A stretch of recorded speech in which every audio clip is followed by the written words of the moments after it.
طول عمري بسمع عن لاس فيغاس، لكن بعد ما زرت اكتشفت إنه الناس بتحكي عن مدينة والواقع مدينة تانية تماما. إذا قلت لك لاس فيغاس شو أول شي بيخطر ببالك؟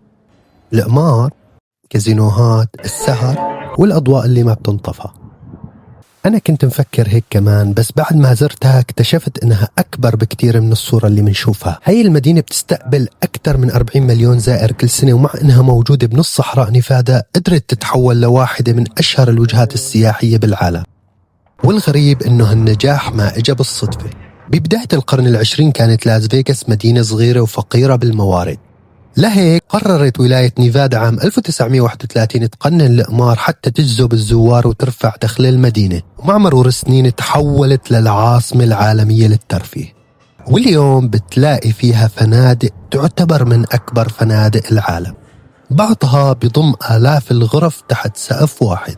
والأغرب إنه الأسعار أحياناً بتكون رخيصة بشكل ما بتتوقعه. أنا شخصياً حجزت ليلة بفندق 5 نجوم $15 بس. فنادق يا جماعة حرفياً بتحس حالك داخل على مطار مش فندق.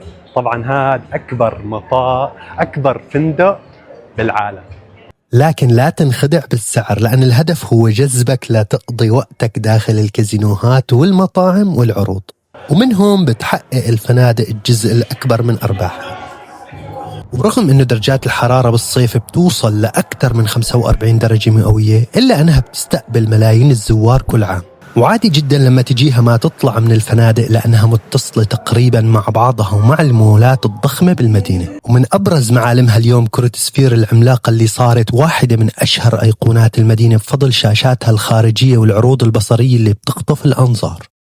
لكن أكتر شي فاجأني إنه لاس فيغاس مو بس كازينوهات وأضواء، فيها كمان مجتمع مسلم وعدة مساجد ومراكز إسلامية، وبتلاقي مطاعم حلال ومحلات بتخدمهم. وهذا بيعطينا درس مهم، إنك ما تحكم على أي مدينة من سمعتها أو من الصورة اللي بتوصلك عنها. وبصراحة هاي كانت من أكتر الأشياء اللي فاجأتني خلال زيارتي للاس فيغاس.